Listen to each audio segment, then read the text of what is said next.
दोस्तों, जब हम बात करते हैं ना इंटरनेशनल टूरिज्म को लेकर के कि अगर हमें बाहर जाना है आउट ऑफ इंडिया घूमने के लिए, तो कौन सा रीजन सही है, कौन सी कंट्री सही हैं।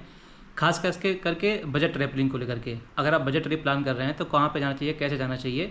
तो एक रीज़न नज़र में आता है, वो है हमारा साउथ ईस्ट एशिया का। साउथ ईस्ट एशिया बेसिकली क्या है ना कि अगर आप बात करो ट्रैवलिंग को लेकर के कि आपको सस्ते में घूमना है, सस्ते में रहना, सस्ते में खाना है, तो फिर वो हम इंडियंस के लिए प्रेफरेंस में नंबर 1 पे आ जाती है। वहाँ पर जितनी भी कंट्रीज़ हैं ऑलमोस्ट सारी कंपेयर करोगे इंडिया से तो बराबरी पड़ती हैं खर्चा वाइज। और सेकेंड थिंग ये है कि अगर आप बाहर वहाँ जाते हो घूमने के लिए, तो जो वहाँ का इमिग्रेशन है वो थोड़ा सा स्मूथ है हम इंडियंस के लिए, इतनी ज़्यादा रोक टोक नहीं है। लेकिन उसमें से एक कंट्री ऐसी है कंबोडिया, जो पिछले 1-2 सालों से बहुत ही नज़र में आ रखी है लोगों के। वहाँ पे जो इमिग्रेशन है बहुत टफ कर रखा है, खासकर हम इंडियंस के लिए, पाकिस्तानीज़ के लिए और बांग्लादेशीज़ के लिए। यहाँ तक कि बहुत सारे यूट्यूबर्स हैं बड़े बड़े, जिनको मैंने देखा था वीडियो में कि उनको भी हरासमेंट हुई है वहाँ पे, उनको भी हरास किया गया है इमिग्रेशन पे। तो इस वीडियो में मैं बात करने वाला हूँ कि ऐसा क्या करें और ऐसा क्या ना करें कि वहाँ पे आपको हरासमेंट फील करनी पड़े, या फिर आपको अंदर कंट्री में एंटर करने के लिए किसी तरह की मुश्किल का सामना करना पड़े। मैं गया था वहाँ पे फनोम पेन में, मैंने एंट्री की थी, अपनी लैंड किया था वहाँ पे, और वहाँ से मुझे अनफॉर्चुनेटली वापस भेज दिया गया। मुझे वहाँ पे एंटर नहीं करने देगा उस कंट्री में। और क्या रीज़न था, क्या मैंने गलत किया था जो मुझे नहीं करना चाहिए था, वो मैं आपसे डिस्कस करूँगा इस वीडियो में। और ट्रिप की शुरुआत मेरी हुई थी बैंकॉक से, जहाँ से मैंने फ़्लाइट पकड़ी थी। बाकी भी आप देखो कि मेरी ट्रिप की शुरुआत कैसी हुई थी। कुछ इन्फॉर्मेशन मैंने उसमें आपको दी हुई है ऑलरेडी, जो आप आगे देखने वाले हो वीडियो हमारी। और बाकी मेरा कॉन्फिडेंस था, या फिर मेरा ओवर कॉन्फिडेंस कह लीजिए आप, कि मैंने 1-2 काम ऐसे कर दिए थे जो मुझे नहीं करने चाहिए थे। मुझे लगा था कि मैं बहुत सारा घूमता हूँ, मुझे अच्छी खासी नॉलेज है घूमने की, और ख़ास करके साउथ ईस्ट एशिया में मैंने करीबन 15-16 बार ट्रैवल किया हुआ, ज़्यादा ही मान लो, तकरीबन 20 बार मैं गया हूँ इन कंट्रीज़ में। तो लेकिन इस पहली बार मेरे साथ में ऐसा हुआ है कि मुझे एंट्री नहीं मिली इस किसी कंट्री में, और वो है कंबोडिया। तो आप वीडियो बने रहो, मैं अपनी ट्रिप की शुरुआत करता हूँ बैंकॉक से, और लास्ट में मैं बताऊँगी कि मैंने क्या गलती करी थी, मुझे एंट्री क्यों नहीं मिली थी, और आपको क्या गलती नहीं करनी है। चलो वीडियो शुरू करते हैं।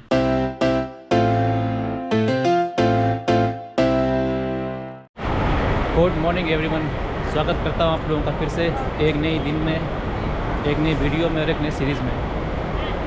आज खुश तो बहुत हूँ मैं, क्योंकि आज जो है ना एक नई कंट्री विज़िट कर रहा हूँ मैं, और जो मेरी ट्रैवल हिस्ट्री है उसमें एक नई कंट्री जो है जुड़ने जा रही है। जी हाँ, मैं हूँ अभी बैंकॉक के स्वर्ण भूमि इंटरनेशनल एयरपोर्ट पे, और जो मेरी तैयारी है वो है कंबोडिया जाने की।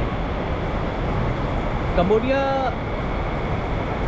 एक अच्छी कंट्री है घूमने के लिए, लेकिन अनफॉर्चुनेट प्रॉब्लम ये है ना कि अभी अपने इंडिया से कोई डायरेक्ट फ़्लाइट नहीं है कंबोडिया के लिए। तो टोटल जो है 2-3 रूट हैं अगर आप विज़िट करना चाहते हो, तो जो उसकी नेबरिंग कंट्रीज़ हैं, लाइक थाईलैंड हुआ, या फिर आपका वियतनाम हुआ, लाओस हुआ, आप यहाँ पे जो है ना विज़िट करके साथ में कवर कर सकते हो कंबोडिया को। बाकी मैं आपको जानकारी दे दूँगा आगे कि सबसे बेस्ट रूट कौन सा है, और किस रूट में क्या चैलेंजेस हैं, कैसे आना चाहिए आप लोगों को। लेकिन आगे चलने के बाद मैं था पटाया में, और पटाया से जो है मैंने बस पकड़ी थी बैंकॉक एयरपोर्ट आने के लिए। बहुत इजी वे है, जो पटाया में जोमटिन बस स्टैंड है, आप जोमटिन बस स्टैंड चले जाओ, वहाँ सीधी बस आती है, आपको जो एयरपोर्ट है ना इसके गेट के बाहर आके छोड़ देगी। टोटल जो किराया था वो था 143 बात, 143 था ये बात। अब प्रॉब्लम ये है कि जो मेरी फ़्लाइट है ना वो है एयर एशिया की, और वो डिपार्चर होती है डॉन म्योंग एयरपोर्ट से, और मैं आ गया हूँ स्वर्ण भूमि एयरपोर्ट पे। और जो डॉन म्योंग एयरपोर्ट है वो है तकरीबन यहाँ से 1 घंटे की दूरी पे। तो चलते हैं, प्रॉब्लम कोई नहीं है। यहाँ से जो है ना शटल मिल जाएगी मुझे फ्री, जो यहाँ से लेके जाएगी स्वर्ण भूमि से सीधा डॉन म्योंग एयरपोर्ट पे।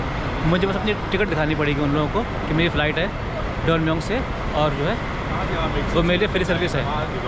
अब मुझे पता ये नहीं है कि कहाँ से मिलेगी, तो चलो पता करते हैं पहले एक बार। इंफॉर्मेशन सेंटर पे मैं बात करता हूँ। तो इन्फॉर्मेशन ले ली है मैंने इन्फॉर्मेशन काउंटर से। 2nd फ्लोर पे गेट नंबर 3 से हमें एग्ज़िट करना है, और वहाँ से जो है हर 20 मिनट में फ्री बस जाती है। हमें सिर्फ अपनी टिकट चेक करानी पड़ेगी उन्हें कि हमारी फ़्लाइट है वहाँ से, और ये यहाँ के लिए फ्री सर्विस है। बाकी मानना पड़ेगा एयरपोर्ट बड़ा अच्छा है ये वाला, और जो डॉनम्योंग एयरपोर्ट है थोड़ा छोटा एयरपोर्ट है। ये जो है ना, ये गेट नंबर 3 है, सेकेंड फ्लोर पे। और जैसे बाहर निकलोगे ना, ये सामने जो है शटल बस खड़ी हुई है, ये लेकर के जाएगी स्वर्ण भूमि टू डॉनम्योंग, बट वो सामने लिखा हुआ भी है। यहाँ पे अपनी टिकट दिखाओ, सीधे एंट्री करो। हर 20 मिनट में ये बस डिपार्चर होती है यहाँ से। चलो मैं टिकट दिखाता हूँ, बैठता हूँ अंदर। ये है भाई बस, बैग रख देता हूँ यहाँ पे।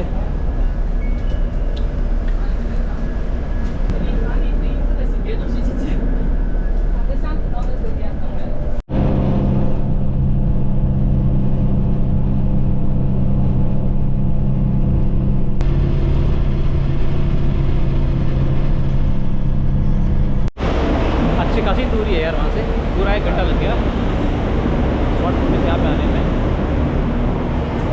अच्छा, ये जो दोनों एयरपोर्ट है ना, चाहे वो स्वर्ण भूमि हो चाहे वो आपका डॉनम्योंग हो, ये दोनों ही रन करते हैं, ऑपरेट करते हैं डोमेस्टिक और इंटरनेशनल दोनों के लिए। बट जो एयर एशिया है, एयर एशिया का मेन टर्मिनल यही है डॉनम्योंग वाला। चाहे वो आपकी डोमेस्टिक फ्लाइट हो चाहे वो इंटरनेशनल हो, एयर एशिया जो है यहीं से आती है। और जो मेरी फ़्लाइट है वो एयर एशिया की है। ये टिकट मैंने बुक करी थी तकरीबन 7 से 8 दिन पहले, और नहीं ज़्यादा हो गया, 12-13 दिन हो गए बुक करे हुए। और जो टिकट पड़ी थी वो पड़ी थी लगभग 3,032 रुपये के आसपास। तो बहुत सस्ता है जाने में यार यहाँ से। देखो, उसके 2-3 जो है बेस्ट रूट है जाने के लिए। जैसे मैंने बताया था पहले भी कि डायरेक्ट फ्लाइट ऑपरेट नहीं करती है इंडिया से कम्बोडिया के लिए।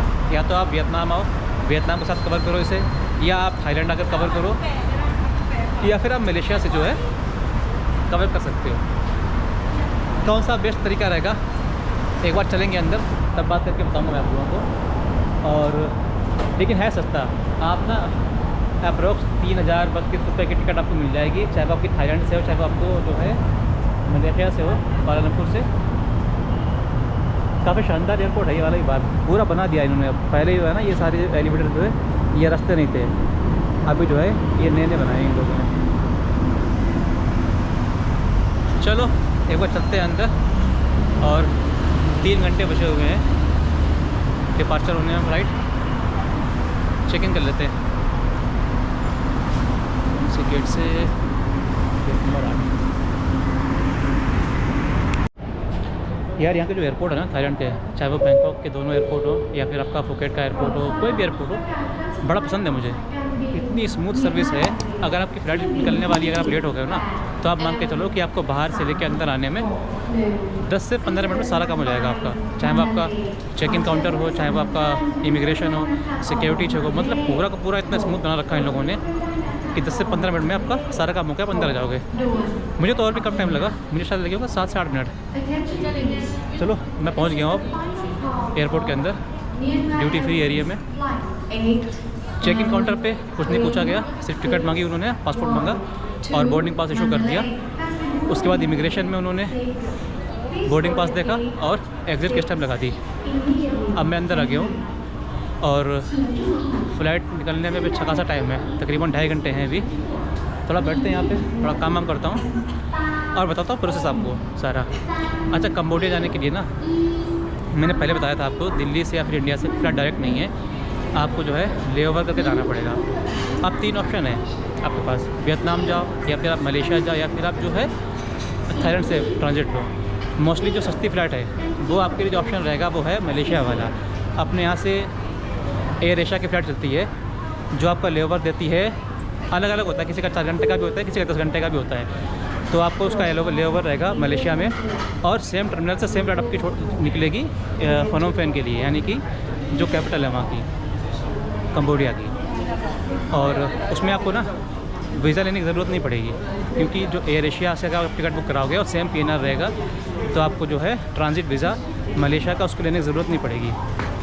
सेकंड ऑप्शन है, अगर आप वियतनाम जाते हो तो आप वहाँ से या फिर थाईलैंड से लैंड बॉर्डर क्रॉस कर सकते हो। लैंड बॉर्डर जो है क्रॉस करोगे, इसका मतलब ये है कि आप वियतनाम में जो है एयरपोर्ट से बाहर निकलोगे या फिर आप थाईलैंड में एयरपोर्ट से बाहर निकलोगे, तो आपको वियतनाम और थाईलैंड दोनों जगह पे आपको वीज़ा लेना पड़ेगा। अच्छा ऑप्शन ये है कि अगर आप वियतनाम वगैरह घूमने जा रहे हो या फिर थाईलैंड घूमने जा रहे हो तो आप साथ साथ में कवर कर लो इसको। मैं अभी थाईलैंड में हूँ, यहाँ पे मेरे को 7-8 दिन लगभग हो चुके हैं और अब मैं जा रहा हूँ यहाँ से सीधा कंबोडिया। वापसी की जो मेरी फ़्लाइट है वो थाईलैंड से ही है। गेट नंबर 9 आगे है। हाँ, वापसी की जो मेरी फ़्लाइट है वो है थाईलैंड से ही। अच्छा, आप लोगों के मन में ये आ रहा होगा कि मैंने पहले थाईलैंड में आया था तो मैंने यहाँ से जो है वीज़ा लिया, उसके बाद दोबारा थाईलैंड को दोबारा वीज़ा लेना पड़ेगा। ऐसा नहीं है, एक ऑप्शन रहता है आपके पास में री एंट्री परमिट का। री एंट्री परमिट क्या होता है? सपोज़ करो आपने स्टिकर वीज़ा लिया या फिर आपने लिया ऑन अराइवल वीज़ा, ठीक। स्टिकर वीज़ा सपोज़ करो है मेरे पास में, तो उसकी जो वैलिडिटी होती है वो 60 दिनों की होती है। I can stay here up to 60 days, ठीक है। और वैलिडिटी होती है 90 दिनों की। लेकिन अगर मैं एक बार एंट्री करके आऊँ यहाँ पे तो 60 दिन तक मेरा जो है वो वैलिड रहेगा, यहाँ मैं रह सकता हूँ। सेकेंड है मेरा वीज़ा ऑन अराइवल। उसमें क्या है कि जो उसकी वैलिडिटी होती है वो होती है 15 दिनों की। अब सपोज़ करो मैं 7 दिन यहाँ पर रह लिया हूँ, मेरे पास 8 दिन का टाइम बचा हुआ है और मैं चाहता हूँ कि मैं किसी नेबरिंग कंट्री में घूम के दोबारा आ जाऊँ, तो जो मेरा वीज़ा है ना वो एक्सपायर नहीं होगा। उसमें क्या है कि मुझे एक री एंट्री परमिट लेना पड़ेगा। उसका बेनिफिट ये है कि जो मेरा पहले वाला वीज़ा होगा वही सेम वीज़ा मेरा काम कर जाएगा। अगर सपोज़ करो 7 दिन का टाइम बचा हुआ उसमें, तो 7 दिन 2-3 दिन मैं बाहर घूम के आ सकता हूँ, वापस आऊँगा तो इसी वीज़े पे ही मुझे एंट्री मिल जाएगी, दोबारा लेने की ज़रूरत नहीं पड़ेगी। उसकी जो फ़ीस होती है वो होती है सिंगल एंट्री की 1000 बात और मल्टीपल एंट्री की होती है 3800 बात। मल्टीपल एंट्री में ये फ़ायदा होता है कि आप कितनी बार भी एंट्री कर सकते हो with in your visa validity. इतना ध्यान रखना कि आपकी जो वीज़ा वैलिडिटी है वो बढ़ाई नहीं आती है, वो उतनी ही रहेगी। अगर आपको 60 दिन का वीज़ा मिला हुआ है और आपने 7 दिन 8 दिन यहाँ पे रह लिए हैं और आपका लगभग 50 दिन का बचा हुआ है, तो आप उन 50 दिनों को मल्टीपल टाइम में यूज़ कर सकते हो।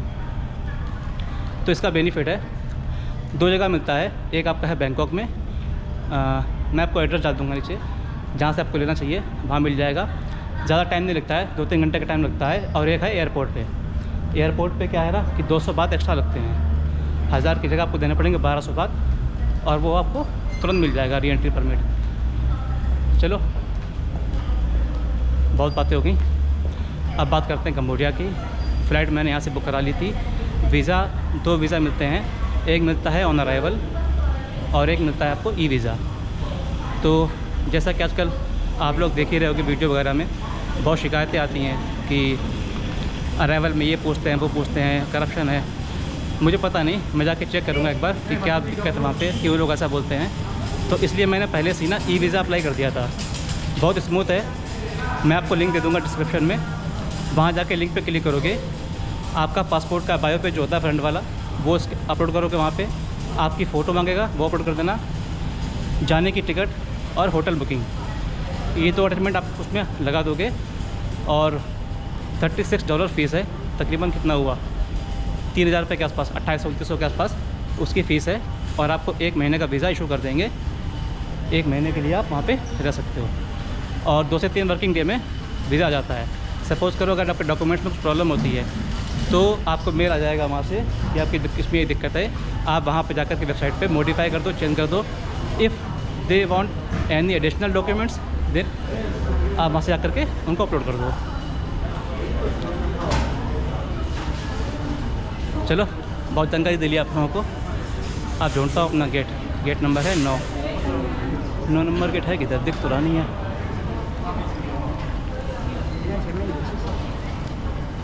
मैं बहुत देर से गेट नंबर 9 ढूंढ रहा था, अब गेट नंबर 9 तो है ही नहीं यहाँ पे एयरपोर्ट पे। फिर दोबारा चेक करा तो वहाँ पड़ा गेट नंबर 3 है। गेट नंबर 3 पे चलते हैं। टाइम तो बहुत ज़्यादा बचा हुआ है हमारे पास में, थोड़ा देर बैठ के काम करूँगा फिर निकलूँगा यहाँ से।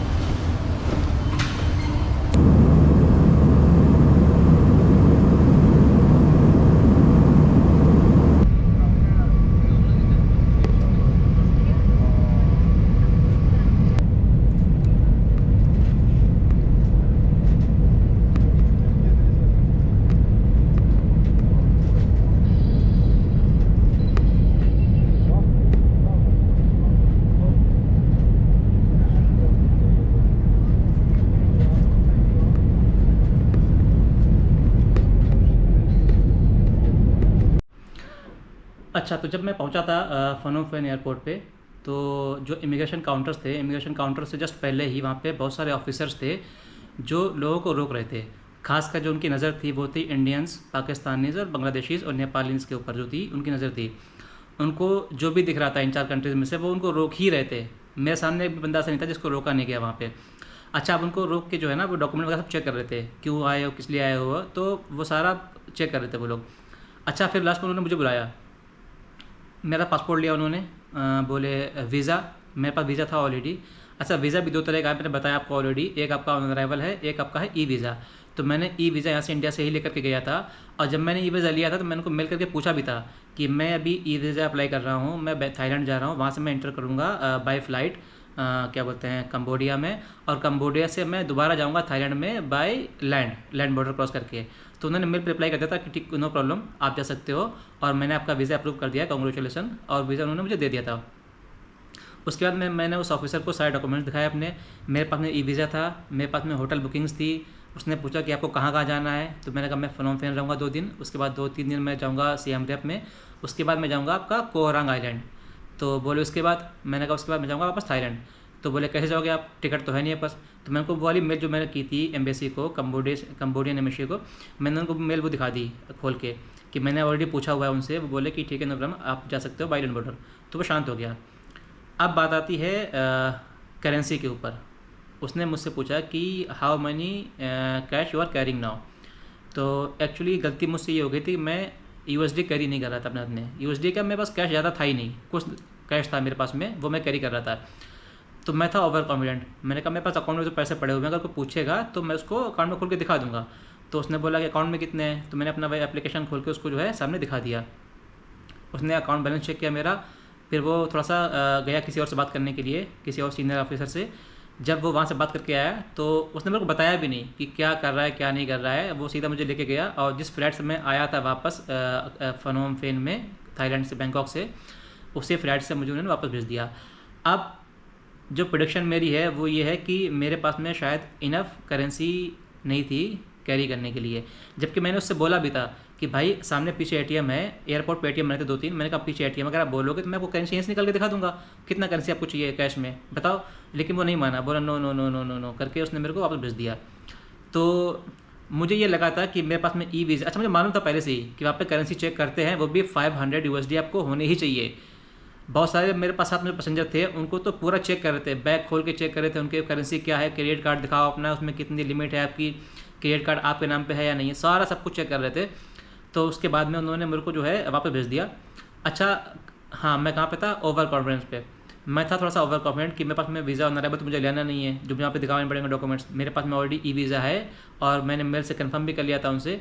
अच्छा, कहीं पर मेंशन नहीं है ये, अगर आप चेक करने जाओगे ना कि 500 यूएसडी आपको कैरी करने ही करने हैं बाय कैश, ये कहीं पर भी नहीं लिखा हुआ है, लेकिन तब भी वो लोग मांगते ही मांगते हैं। अगर आप इस चक्कर में हो कि मैं कहीं पर मेंशन नहीं है कि आपको कैश दिखाना है, तो फिर ये गलतफहमी है, फिर आप शिकार हो जाओगे मेरे जैसे ही उनके लिए। तो ऐसी गलती मत करना आप लोग। सीधा सिंपल सा फंडा है, आप उस कंट्री में एंटर कर रहे हो, आपके पास में जाने की फ़्लाइट, वापसी आने की फ़्लाइट, सारी जगहों की होटल्स बुकिंग मैंडेटरी है, और साथ में 500 यूएसडी आपको लेके जाने ही जाने हैं। देखो, कंट्री कोई भी होती है ना यार, वो चाहती है कि टूरिज़्म को प्रमोट करें हम, लोग हमारे यहाँ पे घूमने के लिए आएँ। तो ऐसा कुछ इंटेंशन था नहीं, शायद वो मेरी ही गलती थी कि मैं कैश लेकर के नहीं गया, इसलिए मुझे वापस भेज दिया गया। आप लोग ऐसी गलती मत करना। बाकी बहुत से लोग ऐसे वो भी बोलते हैं कि यार मैं तो गया था, मुझे चेक नहीं करा, उन्होंने कुछ पूछा नहीं। देखो, वो नज़र की बात है, कभी कभार चेक नहीं करते हैं, लेकिन मोस्टली चेक करते ही करते हैं। खास करके जो 4 कंट्रीज बताए मैंने आपको अपनी, इंडिया, पाकिस्तान, बांग्लादेश और नेपाल, इनको तो चेक करते ही करते हैं वो लोग। जिस फ्लाइट से मैं गया था उसको में तो सबको चेक कर रहे थे वो लोग, जितने भी पैसेंजर थे इन 4 कंट्रीज से, सबको चेक किया था। कभी कभार चेक नहीं भी करते हैं। अब अच्छा, बहुत से लोग बोलेंगे कि अगर हम वाई लैंड जाते हैं, क्रॉस करते हैं। अब उन्होंने क्या सीन कर दिया है, सपोज करो वियतनाम से आप एंटर कर रहे हो कंबोडिया में, ठीक है, by bus land border cross करके। अब वो क्या कर रहे हैं कि वियतनाम को भी पता है, जो वियतनाम के इमिग्रेशन ऑफिसर उनको पता है कि इंडियंस के लिए प्रॉब्लम कर रहे हैं। यहाँ तक कि जो आपकी बस है ना, जो आप बस पकड़ोगे वियतनाम से कंबोडिया जाने के लिए, जो बस एजेंसी है वो भी आपको बोलेगी कि भाई प्रॉब्लम कर रहे हैं, इंडियंस के लिए एंट्री नहीं कर दे रहे हैं, वहाँ पे करने दे रहे हैं, और वो आपके रिस्क के ऊपर है। वो पहले से बोल देंगे कि अगर नहीं मिली वहाँ पे आपको एंट्री, तो आपको जो है पैसे रिफंड नहीं होंगे, बस कि आपको वापस दोबारा आना पड़ेगा वियतनाम में, या फिर कहीं और जाना पड़ेगा।